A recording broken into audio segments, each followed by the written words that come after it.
And when he desired to manifest grace and beneficence to men, and to set the world in order, he revealed observances and created laws. Among them he established the law of marriage, made it as a fortress for well-being and salvation. He saith, Great is his glory. Enter into wedlock, O people, that ye may bring forth one who will make mention of me amid my servants. This is my bidding unto you. Hold fast to it as an assistance to yourselves. Bahá'u'lláh. Hello, everyone, and welcome to Commemorating International Marriage Week with me. This is great timing.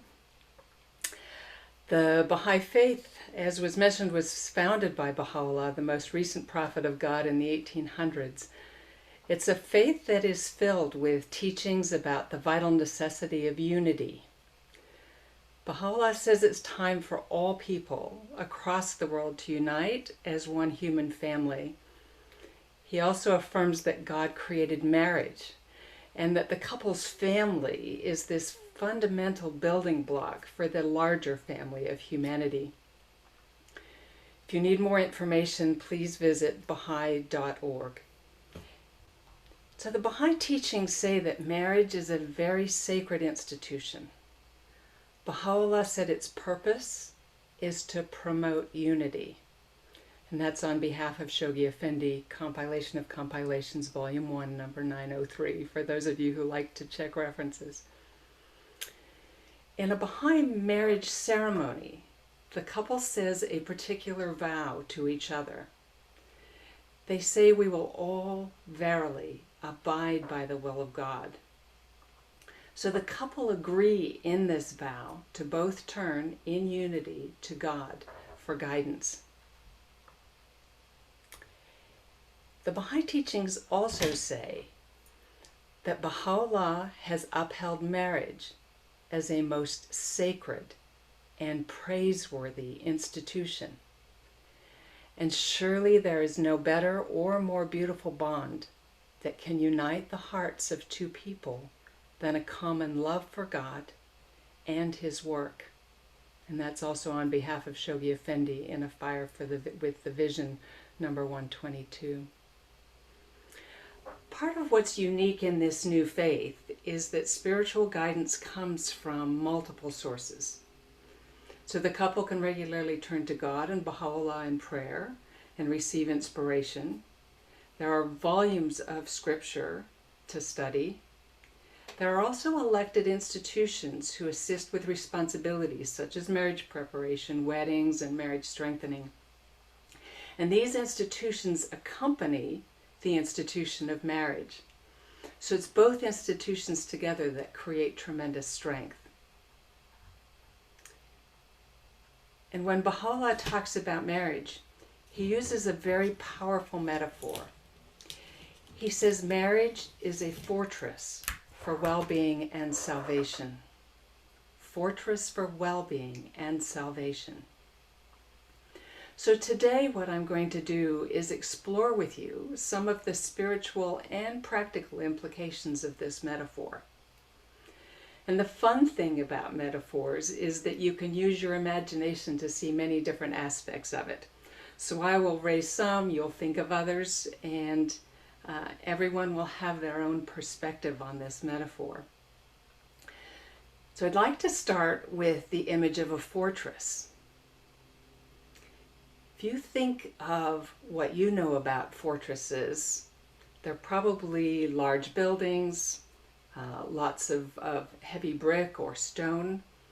They are usually at a high point of land, and they are designed to provide strong defense against anyone wanting to harm the family. A fortress would be a place to offer hospitality to family and to community. And within the fortress, there is an orderly system so that things like food, communication, family activities are all carried out smoothly. I had a client the other day, when reflecting on this fortress image, updated it to the modern era and said, really what this is an invisible force field that is protecting the marriage and the family.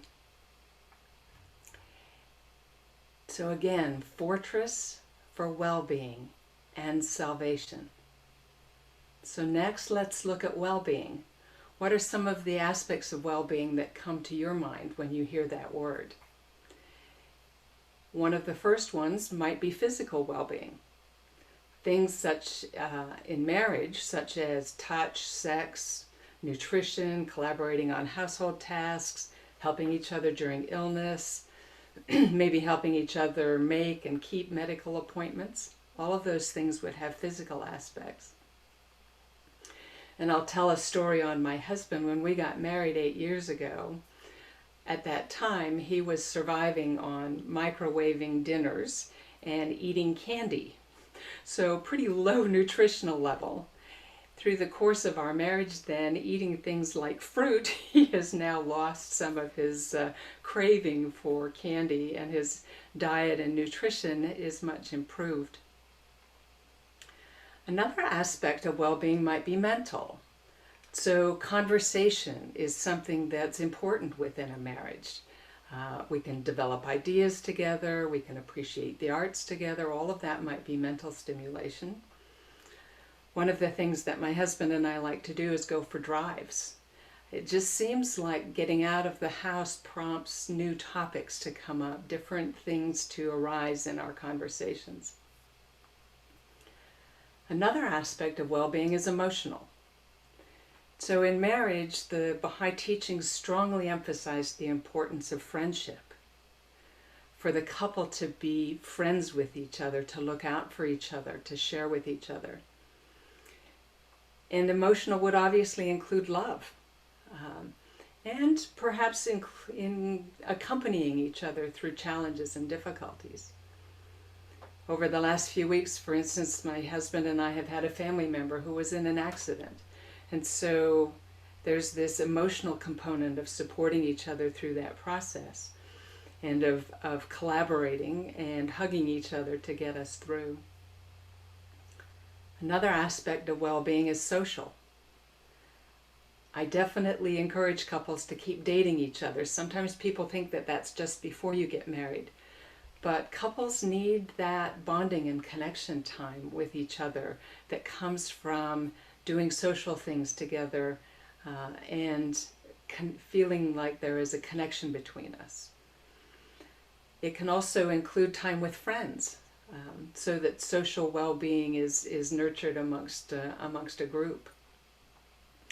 For us, we set aside Friday nights for pizza and a movie. It's simple, but it is a time that we look forward to spending together. We also attend a study circle every other week, so that we are also out with friends. A final aspect of well-being that I want to touch on is spiritual. So for a couple, this may be time of prayer and meditation that you do separately. It can also be time that you spend together. It could be time out in nature. Sometimes that helps people to feel closer to God. It could be attending a devotional or some kind of formal worship service together. For us, we live on a lake, and so nature and connecting with nature and feeling like we are praying in nature is something that's important to us. But each couple creates their own experience of what spiritual well-being looks like. So again, the metaphor is fortress for well-being and salvation. Salvation is a really interesting word. Let's look at it now. What does salvation have to do with marriage? If you look up salvation, it has this aspect of protection linked to it. Protection from negative elements, saving us from harm. So for me, sometimes that's things like encouraging my husband to take a little fewer risks when he's out on his mountain bike. But in a spiritual context, salvation appears to relate to the quality of our eternal life, the life of our soul, and the life here, and the life of our soul after our physical death. So when I look at marriage as part of my purpose in life, then the person that I chose as my partner is uniquely there to help me grow spiritually and encourage me to prepare my soul for the life that happens after this. And I play a very important role in helping them to do the same thing. Part of this salvation for me is paying attention to character qualities and the growth of my character, because I regard character qualities or virtues as part of my soul and part of the soul of my partner. So when we both develop these character qualities here, things like patience, compassion, respect, dependability, and on, then we are positioned to have very strong souls, very strong spiritual life, and we are also positioned here in this world to be of excellent service to each other, to our families, and to our community. Also in marriage, the Baha'i teachings include the concept of the couple being eternal companions, so that marriage does not end with physical death. Marriage continues as a friendship, a bond of love, and eternal partnership between the couple. And so that means paying attention to the quality of our spiritual life here in this world is vitally important, so that the quality of that spiritual bond that goes on for all eternity is very, very strong and healthy. So again, fortress for well-being and salvation. I'd like to have you now stop and think for a minute. What happens to our marriages if we step outside the protection of the fortress? If there are things like infidelity, lying, backbiting, gossip, disconnecting from community, stopping praying, allowing attacks against our marriage and family, if we are outside of the protection of the fortress, what is it that happens?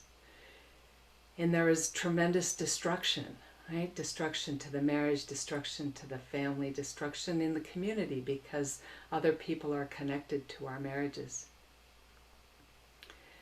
There's research at the Gottman Institute that talks about damaging behavior within marriage, and I'm going to touch on that briefly for you. One of the first things they point to that's highly destructive is criticism between the couple. If there are negative words about the personality or an attack on the character of our partner, it's highly destructive. If we say things like, "Oh, you're so irresponsible," then we have sent an arrow to the heart and soul of our partner. A second aspect that the Gottman Institute talks about that's highly destructive is contempt. When our words, our actions, sneering, sarcasm, if we're patronizing, if we're self-righteous, and we say things like, "You're such an idiot, you can't do anything right," very, very highly destructive words that communicate complete disrespect to our partner. Our partner becomes diminished and wounded, very, very hurt. And they are often likely to respond with defensiveness, which is a third aspect. They resist, right? They might blame the other person. "I am not, you're always picking on me," that kind of thing. And what ends up happening then destructively within the marriage is something that they call stonewalling. After multiple negative interactions, one or both of the couple withdraw. They stop communication. They retreat within the house. Maybe they go away. But they erect a stone wall in the middle of the fortress that becomes very, very difficult to overcome.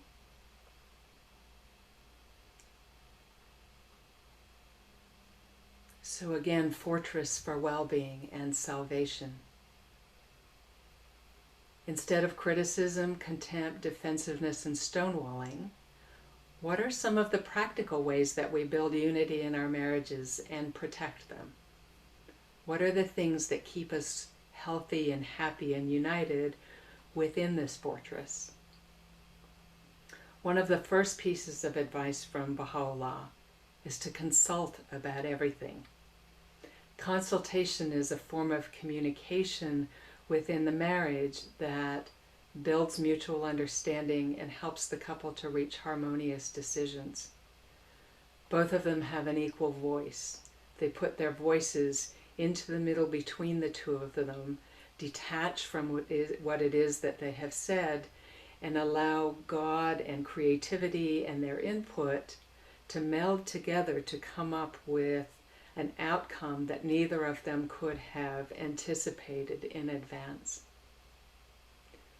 One of the practical things that positions a couple well for consultation is an acronym that I use called HALT, H-A-L-T. H stands for hungry. Make sure that you have something to eat, that you're not very, very hungry before you head into important conversations. A is for angry. Make sure that you're not angry with each other, that there aren't words coming out that you really don't mean. Take time to calm down and recenter yourself before you enter consultation. L is for low energy. Check in with your energy batteries. Do you need some time alone? Do you need some time with other people? What is it that you need so that your energy is in a good space before you consult with each other? And T is for tired. Make sure that you take a rest break or sleep if necessary before you try and have important consultations with each other.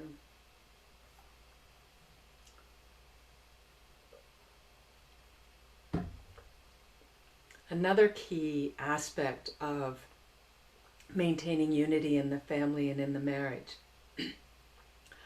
are for the two of you and for the family to be clear about what are the common principles that are operating in your family. What are the aspects that you see as common values? What are the things that guide you with making important choices about money, your time, how you operate as a family, and how you interact with other people out in your greater community? Another aspect, as I previously mentioned, is friendship. This turning toward each other and connecting, sharing, communicating, having a spirit of goodwill towards each other is vitally important. The Gottman Institute talks about couples making minor and major bids for each other's attention, affection, humor, or support. They indicate a tendency to turn toward your partner. So not away, but toward your partner is the basis of trust, emotional connection, passion, and a satisfying sex life. And as we respond well to each other's bid for connection, then we create a stronger bond between the two of us. And I'll give you a really common, simple example. One of the things that my husband and I do is each of us tend to look out the window at sunset and see what's the quality of the sunset. And if it's particularly beautiful, we will call the other person, no matter where they are in the house, to come and join us in appreciating that sunset. So it's a moment for us of reaching out to the other, of responding well, and then feeling connected and appreciating the beauty that God has provided us all at the same time. Another aspect of maintaining unity is showing appreciation. Sometimes in marriage we can get into the mindset of, well, this is just my role, this is my responsibility, I don't have to show appreciation to my partner, this is just what they're supposed to do.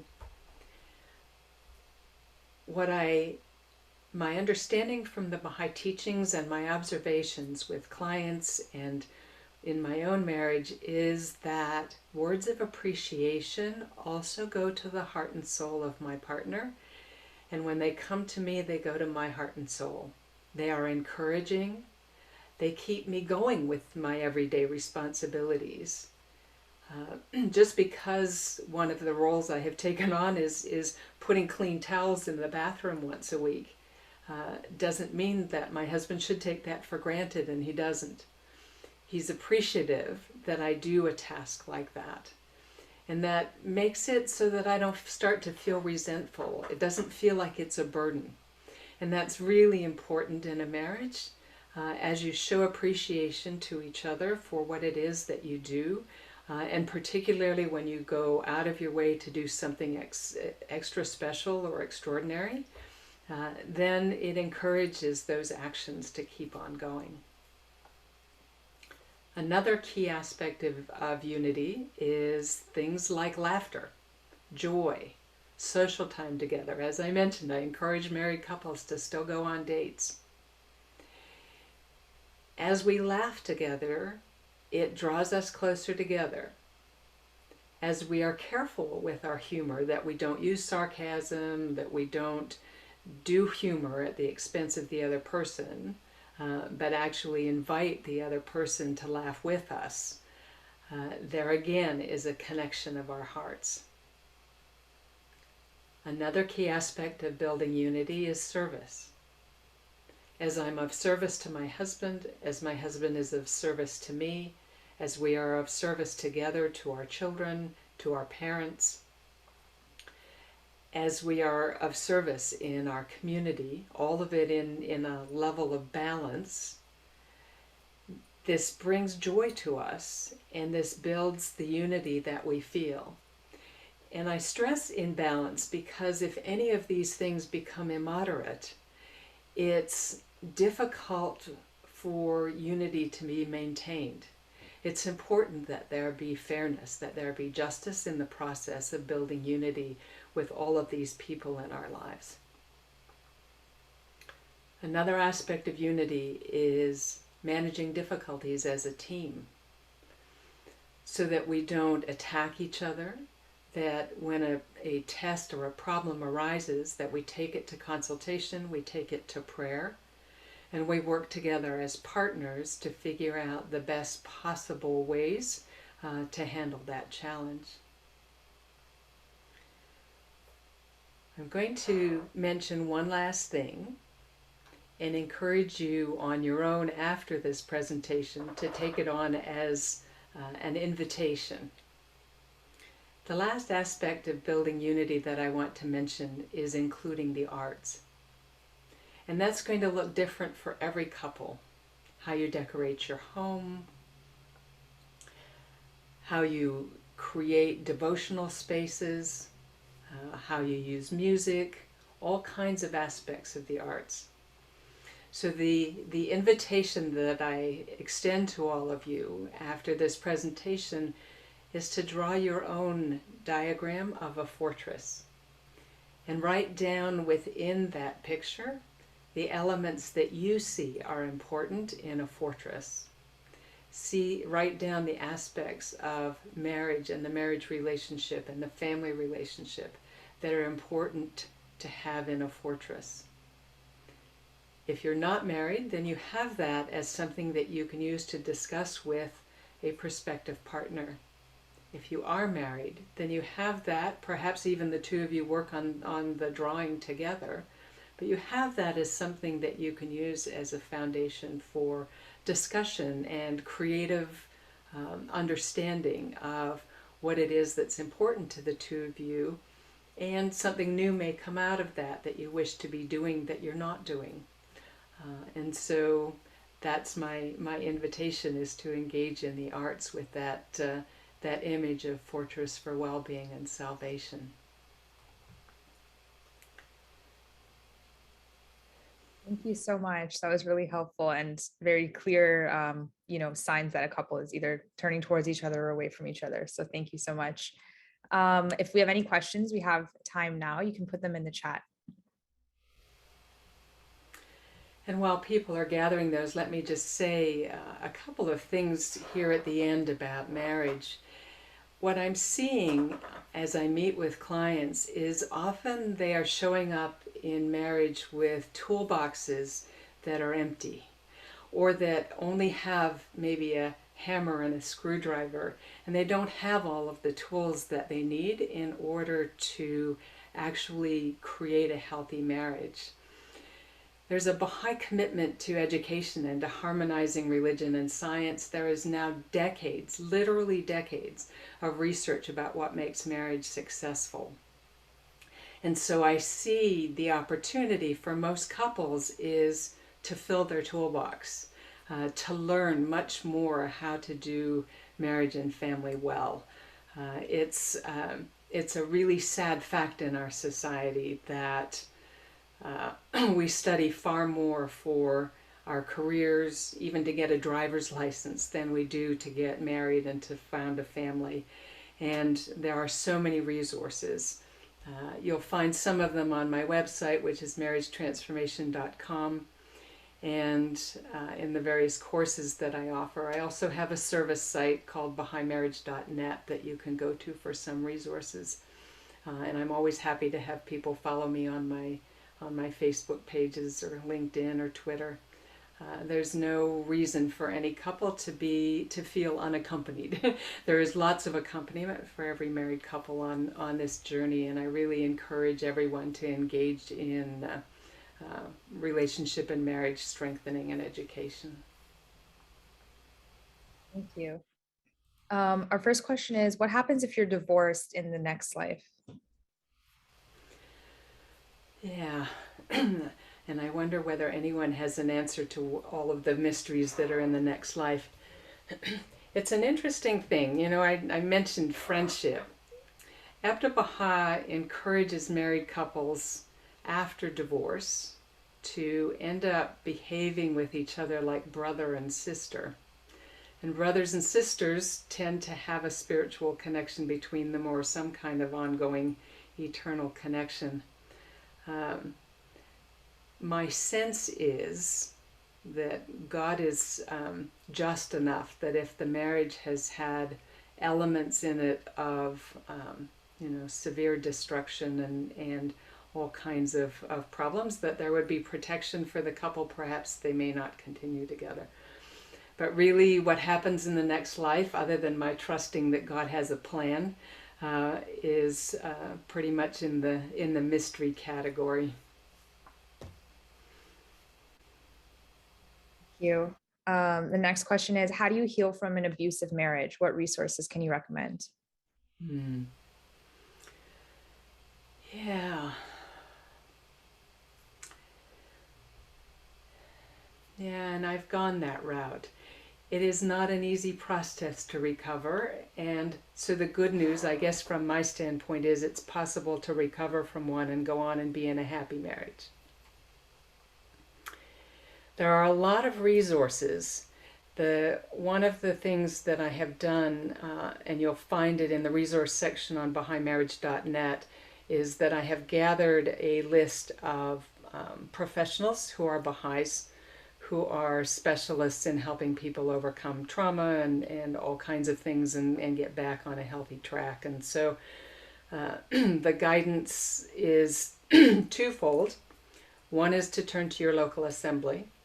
There are lots of quotations. There's a lot of guidance on the topic that a local assembly can connect a couple up with. There's a document called Preserving Baha'i Marriages. There's also one on divorce. There's lots of resources that couples can turn to. But the other advice from the institutions is to turn to professionals.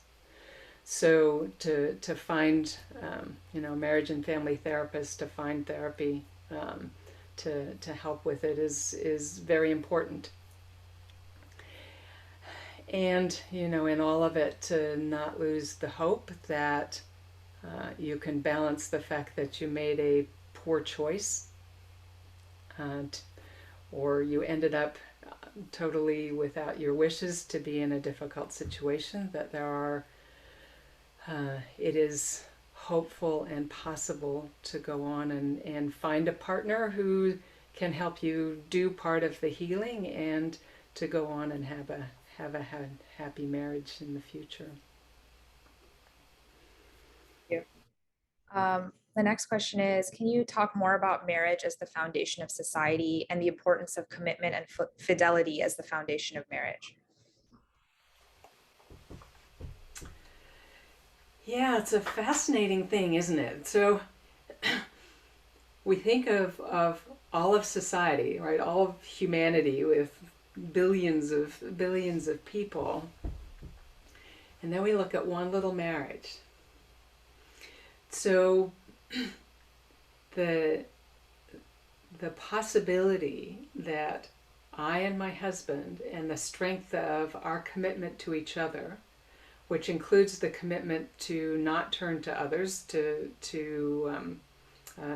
stay faithful to each other, sends this spiritual vibration out into the planet that is somehow a spiritual message that unity is possible. So we're like one cell, right? If the whole humanity is the body, we're one cell that has made a commitment to stay intact.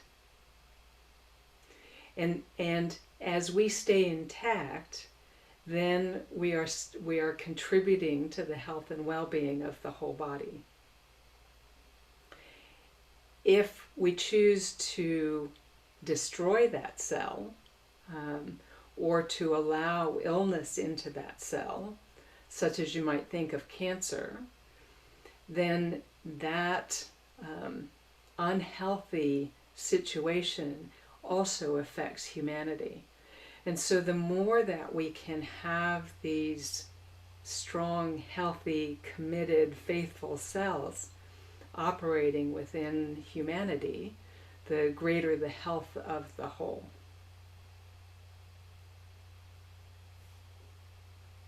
Thank you. The next question is, in my opinion, money is the number one thing people fight and argue about and the number one cause of divorce. What's your perspective on marriage and finances, especially if one is a spender and the other is a saver? Yeah, and that is a very, very common saying, isn't it? That money is a primary cause of divorce, and it certainly can be one of them. Part of what I'm passionate about is marriage preparation. So I've got materials that I have couples before marriage go through so that they are clear what their values are, what their history with money is, what have they learned from their parents, what are their patterns with spending, with saving, with earning, all of those kinds of things, so that as they go into marriage, they have already consulted about what is the foundation for making financial decisions and managing our finances together. And I think when couples start on that basis of unity, it prevents a whole lot of the arguments and so on that can happen within marriage about money. If you're already married, which the person posing the question probably is, then it becomes a bit more of a challenge, and it becomes more vital to turn to consultation. So and to turn to education. There are lots of resources that help couples work through. How do you budget? How do you make these decisions? How do you understand each other's history with marriage? And then how do you harmonize your positions? If one of you believes that all money should be spent immediately and nothing saved, and the other person thinks that all you should do is save and not spend, chances are consultation would bring you to a much more moderate path. There are times when it's appropriate to save. There are times when it's appropriate to spend. And the guidance is for couples to be consulting about every aspect of their lives all the way through. And so certainly that includes marriage. If you are fighting about marriage, then it's a sign that you probably need to turn to a financial professional or a marriage professional or find a book on the topic and so on. Part of the sensitivity that I'm trying to instill in my clients these days is If there's disunity happening, something's not right, right? If there's disunity happening about anything, then something's missing. Either consultation isn't happening effectively, prayer's not happening, there are actions that are happening that are not in alignment with spiritual principles. But that is our warning sign if disunity is happening about anything. Because as a married couple, our goal is to be unified in whatever way we possibly can, based on justice, based on fairness, based on equality. But fighting over money, Baha'u'lláh is clear that money is not an evil thing, right? That it has spiritual aspects. It has aspects of making it possible for us to donate to charities, to the work of the Bahá'í Faith, to whatever it is, to help our families and so on. And if we're fighting about it, it brings this this negative element into something that really has spiritual power to it. And I should stop. I'm getting passionate. No, thank you. That's useful. What can one do when the couple has different views on any topic that comes up or any decision that has to be made? Yeah, so the guidance is pray, consult with each other. If you're having difficulty as a couple coming to agreement, then you widen the circle. So that circle of consultation could include professionals of all kinds. It could include a Baha'i institution. It could include family and friends. Whoever it is that can be effective in helping you. I remember my previous husband who passed away of brain cancer. When he and I started the marriage transformation, our business together, we recognized that we were working together as a married couple and that a business decision could come up as a point of disunity between the two of us. And so as we were forming the company, we lined up a close friend to be a third person. And they agreed that if there was ever a point that where we were not in alignment with each other with the business, that we could turn to them and involve them in the consultation and help us come to a unified outcome. Couples are not alone. It's so important to get good at consultation, which the Universal House of Justice of the Bahá'í Faith says is no easy skill to learn. So I'm not saying it's easy. One of the things I've included in the Revitalizing Our Marriage book that we mentioned is a chapter on communication, a chapter on expressing feelings, and a chapter on consultation. So it's skill building that needs to happen if a couple is finding that they're not reaching agreement. The other thing is, consultation in marriage is not often, usually, not like in a committee meeting. It is part of the flow of the culture of the relationship. And sometimes people feel like a decision has to, you sit down with an agenda and you've got to come up with an agreement right then. And often if you start to realize you're not on the same page, the best thing to do is take a pause break. Maybe it comes up again at a meal in a couple of days.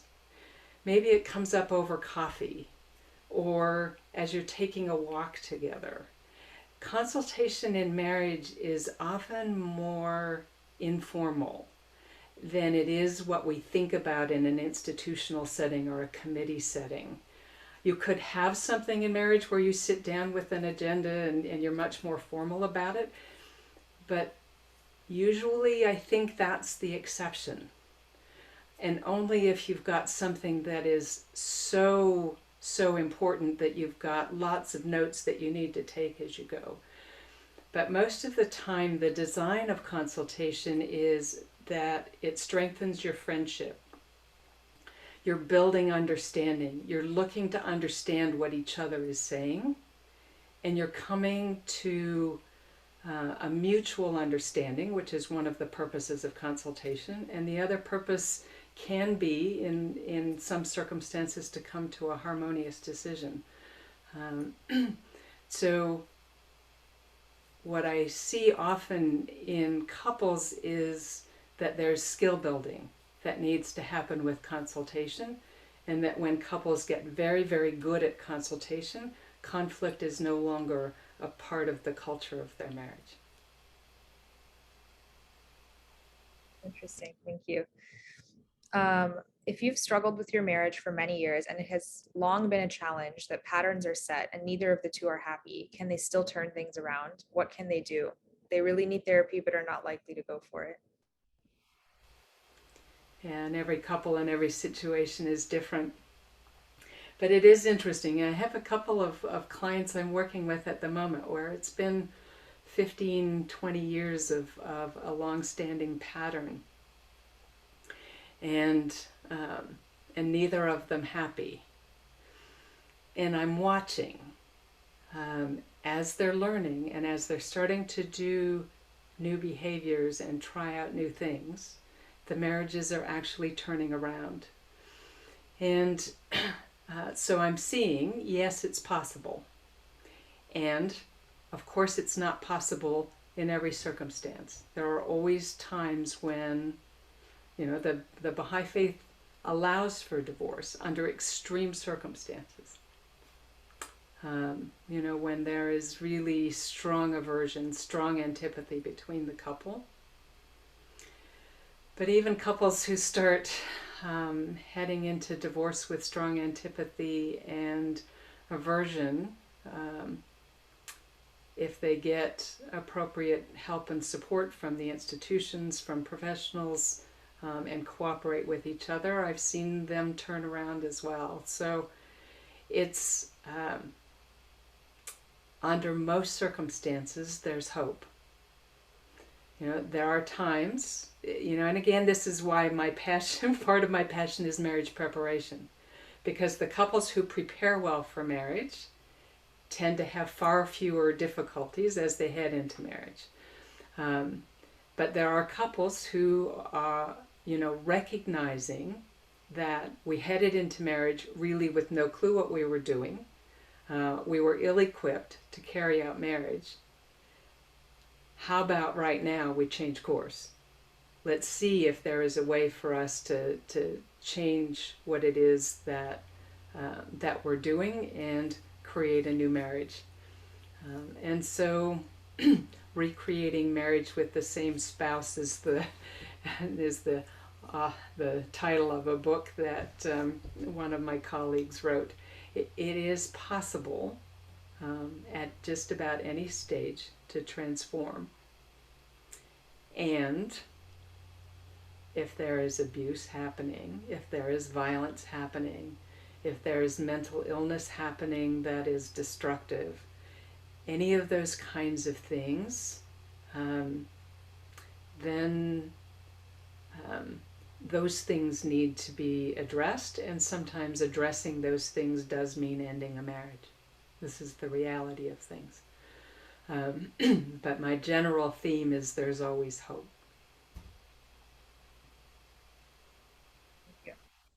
So in the Baha'i Faith, there is the concept of the year of patience prior to divorce.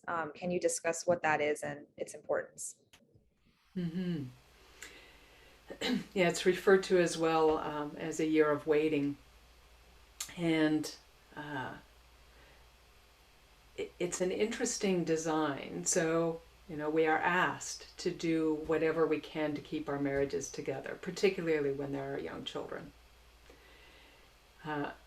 So that's the first guideline. The second guideline is that if you reach a point where you just absolutely feel like you cannot keep going, then you turn to an institution. In the United States, that would be a local spiritual assembly. In some other countries, it may be the National Spiritual Assembly. But you would turn to a Baha'i institution and request guidance. The responsibility of the local assembly to begin with is to explore whether there is any possibility, anything that they can do together to reconcile the couple. If the institution and the couple, if it's clear that at that stage no reconciliation is possible, then the local assembly would establish a date at which this year of separation begins. During that year, the couple has the responsibility to calm down, to heal, to understand the emotions that are happening, to learn and understand, and to make efforts to reconcile the marriage. And they have a year to do that. So the encouragement is to not start any kind of civil divorce proceedings during that year. And the couple is responsible for seeing, understanding, learning, is there any possibility for this marriage? If they get to the end of that year, if they feel like they are making efforts to reconcile, they can extend the year. It's not an absolute thing at that point. But if they have not reconciled and they want the marriage to end in divorce, then the local assembly would grant a Baha'i divorce. It gets complicated depending on the laws of where things are. So there's civil divorce has to happen and Baha'i divorce has to happen, and the timing of that is depending on the circumstances. And I will say one other thing: it is not easy. You know, to be a couple and you're completely out of harmony with your spouse, and the guidance is to try and reconcile. This is really, really difficult. This is not an easy thing that we are asked to do. And it takes it takes a lot of courage and a lot of cooperation and a support team, you know, around the couple to even be able to attempt it. Thank you. The next question is, so when the couple gets married in the Baha'i Faith, there's a certain phrase they have to each repeat. Can you explain what that is and like what a Baha'i marriage would look like? Yeah, and I said it at the beginning, but it was quick. So the vow is, we will all verily abide by the will of God. And that vow is said in front of two witnesses that have been approved by an Baha'i institution. And each of them say it separately to each other. And it's the witnessing of that vow and that vow together that creates the marriage. The couple may choose to put, you know, all kinds of readings or music or whatever they want to around that vow, but it's the vow itself that does the connecting of the couple together in marriage. All right, and then the second part of the question, can you repeat it for me, please, Prima? I guess just like, what are some of the requirements of a Baha'i marriage? Like maybe how is that different from how marriage is portrayed in society today? Yeah.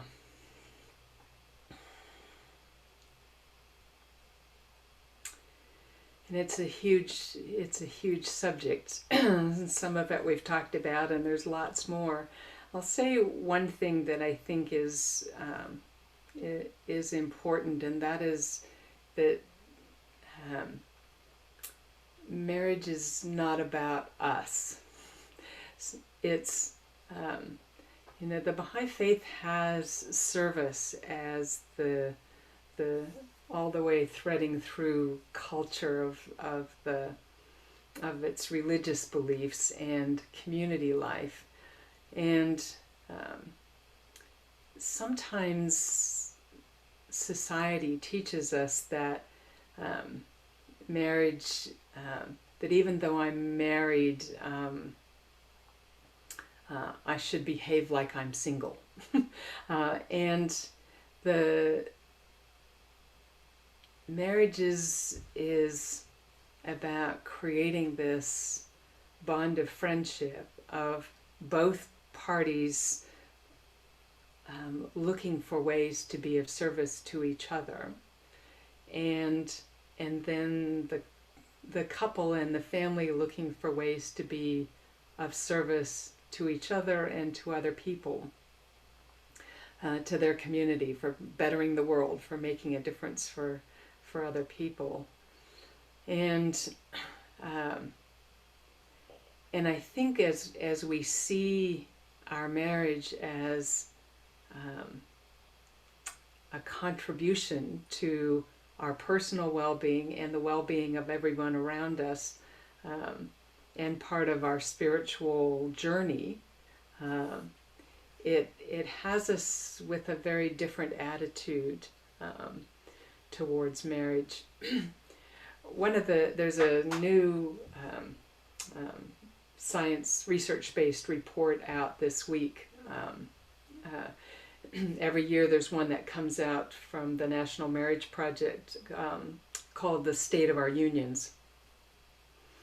And the 2022 one has just been issued, and they are exploring the difference between what they're calling a cornerstone marriage and a capstone marriage. And what I see is that the Baha'i community is encouraging cornerstone marriages, where couples in their early 20s come together and grow together and establish a life together. And what society is saying is that capstone marriages, which is you have all your finances in order and your house bought and your career done and all that kind of stuff, and then marriage caps that off, is a very different thing. And I think the Baha'i teachings encourage us to establish a marriage together as young people, and to build that unity and have children and form families that then become the foundation of communities. Thank you so much. Okay, going back to the topic of a year of patience or year of waiting, can you explain why during that period the couple is supposed to be separated and not share physical intimacy? Well,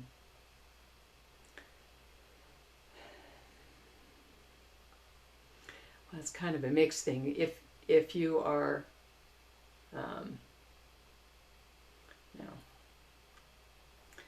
so the function of sexual intimacy within marriage, my perception of sexual intimacy within marriage, is that it is primarily designed to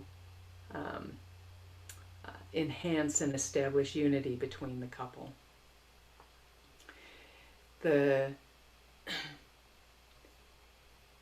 If a couple is disunified to the point where they are separated,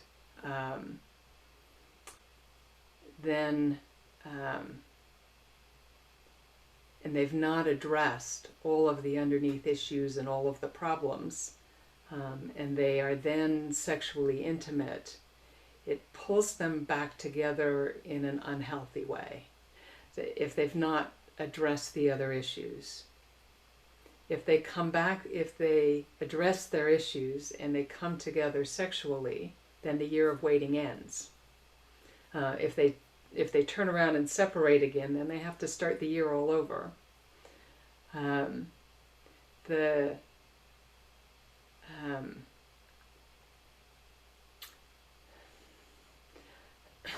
Not sure whether that completely answers the question, but it's you don't want sex to be the physically driving force that pulls a couple back together when it's on a shaky foundation.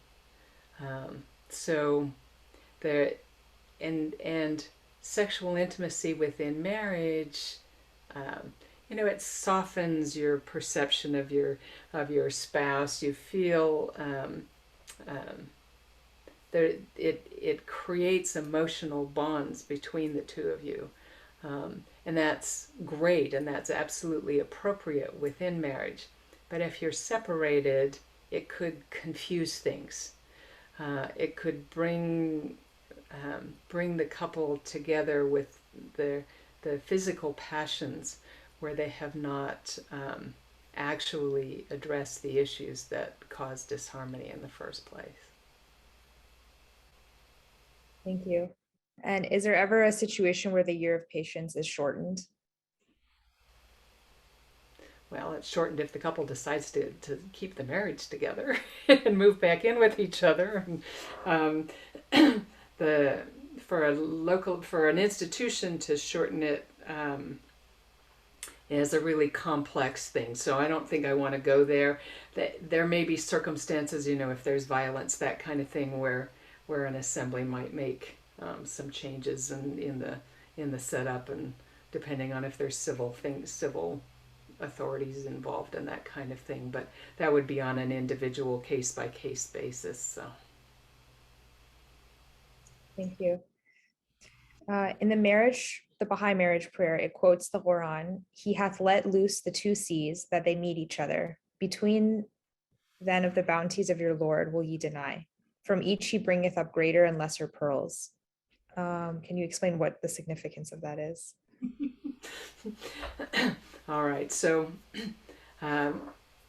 me interpreting the Quran's not going to happen here, but but I can comment on a couple of the pieces of it. In particular, at the end, the bringing up greater and lesser pearls. My perception is that my understanding of the Baha'i writings is that a key function of marriage is the bringing children into the world, and bringing children into the world who worship God.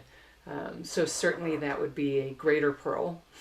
I think that comes out of marriage. When I married later in life, and having children was not part of the picture, then it had me and us examine, what are the other pearls that can come out of marriage if you're not having children.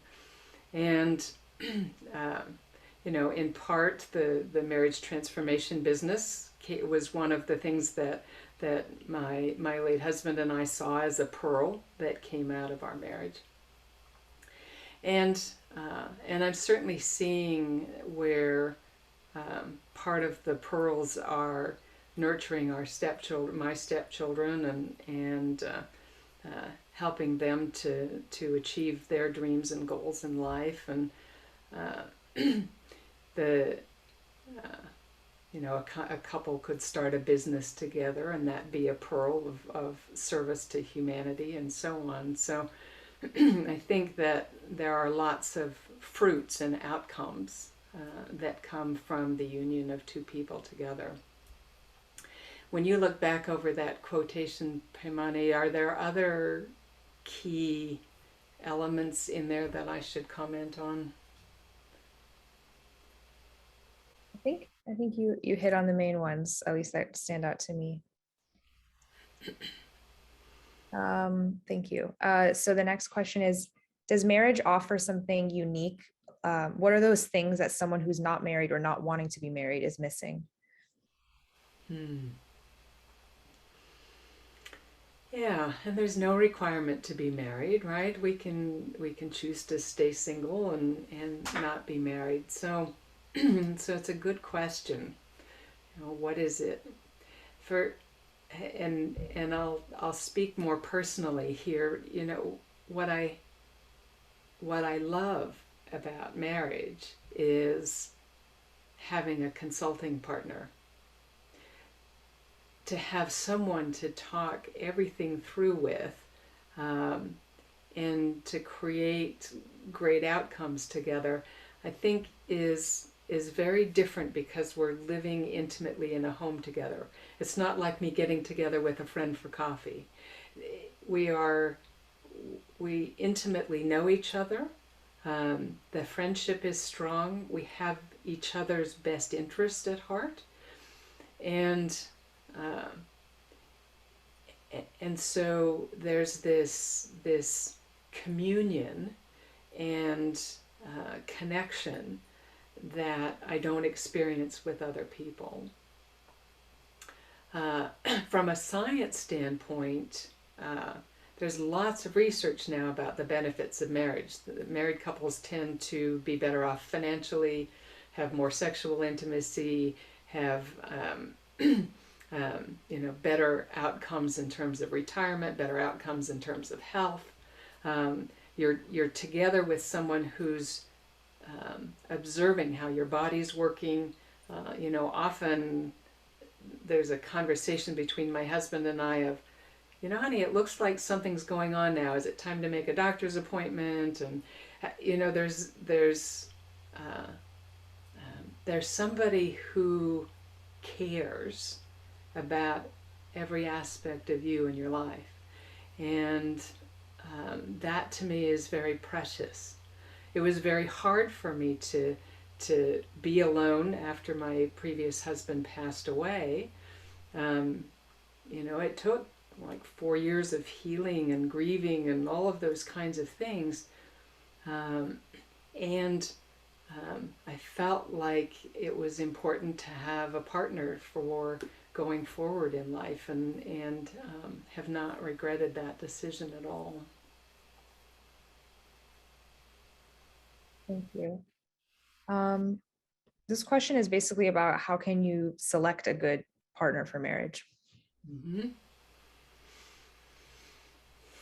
Well, the guidance from the Baha'i teachings, and particularly from the Universal House of Justice, is absolutely crystal clear that the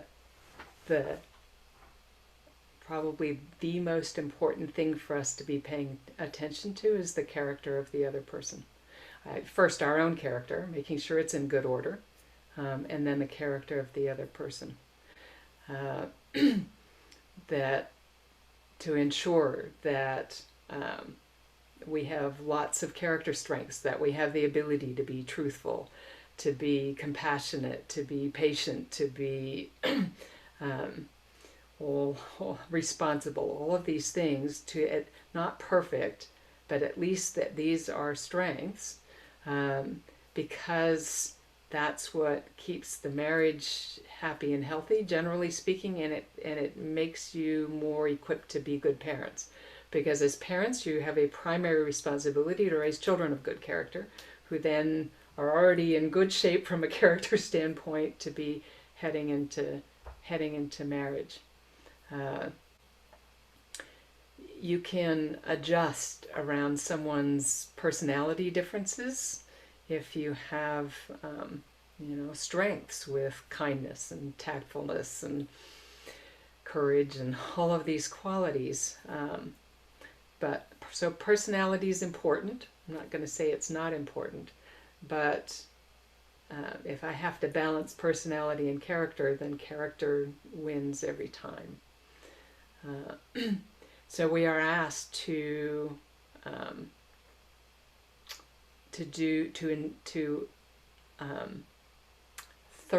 become thoroughly acquainted with the character of a partner, to investigate the character of a partner, to study the character of a partner. Those are all quotes. And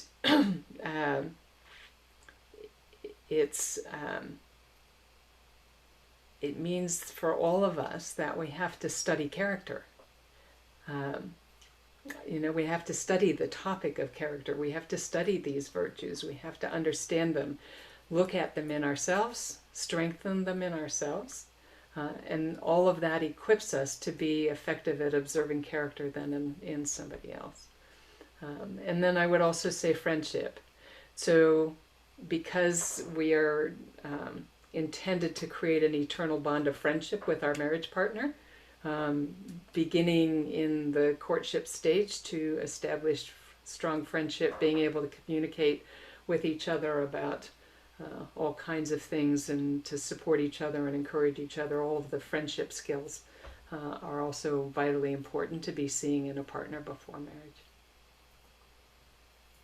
Thank you. And I guess a good question is, what do you mean by character? What's the difference, let's say, between character and personality trait? Can you expand on that a little more? Yeah. Well, and somebody just put in the chat about the importance of seeing the family of the person that you're in a relationship with. Yeah, because how your partner treats their mother or their father is a lot of what's going to show up in the marriage as well. The yeah, the difference between personality and character is a really kind of a messy one out in the world. What I see amongst my colleagues is that they are spoken of in a very commingled fashion. That personality and character are really kind of the same thing. What I have attempted to do in my work and with Baha'i colleagues is to make some distinctions between personality and character.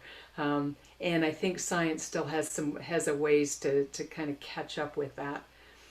With character, you're looking at the qualities of the soul, the attributes of God. So, and these are qualities that you have the ability to grow and develop.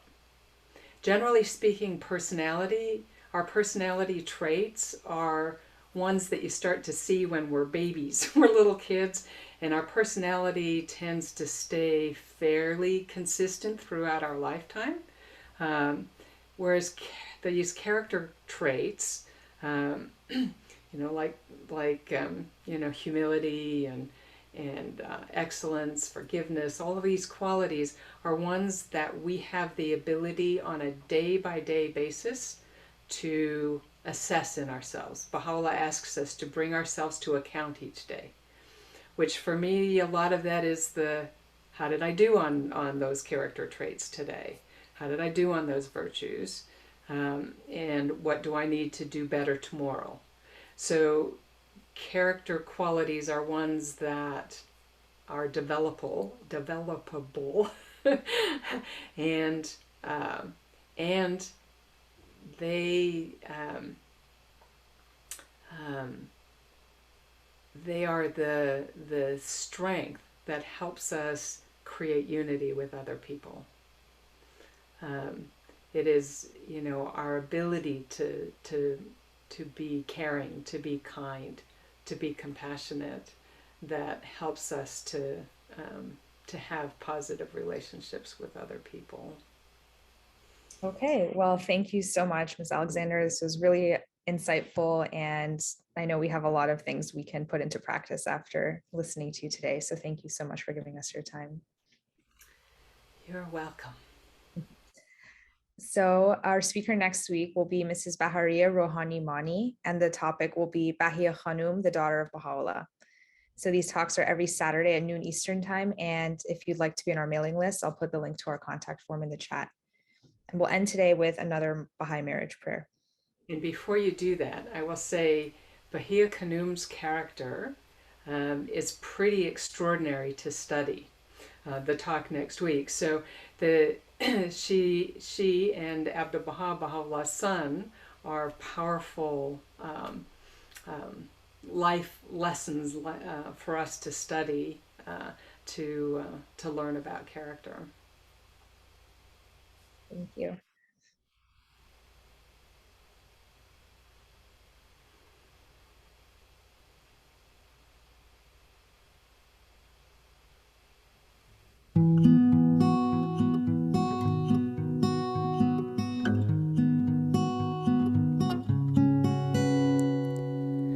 These two bright orbs are wedded in thy love, conjoined in servitude to thy threshold, united and ministering to thy cause. Make thou this marriage to be as threading lights of thine abounding grace, of thine abounding grace. These two bright orbs are wedded in thy love, conjoined in servitude to thy holy threshold, united and ministering to thy cause. Make thou this marriage to be as threading lights of thine abounding grace, of thine abounding grace, that there may branch out from this great tree boughs that will grow, flourishing and green, that there may branch out from this great tree boughs that will grow, flourishing and green, through the gifts that rain down from the clouds of thy grace, through the gifts that rain down from the clouds of thy grace. These two bright orbs are wedded in thy love, conjoined in servitude to thy holy threshold, united and ministering to thy cause. Make thou this marriage to be as threading lights of thine abounding grace, of thine abounding grace.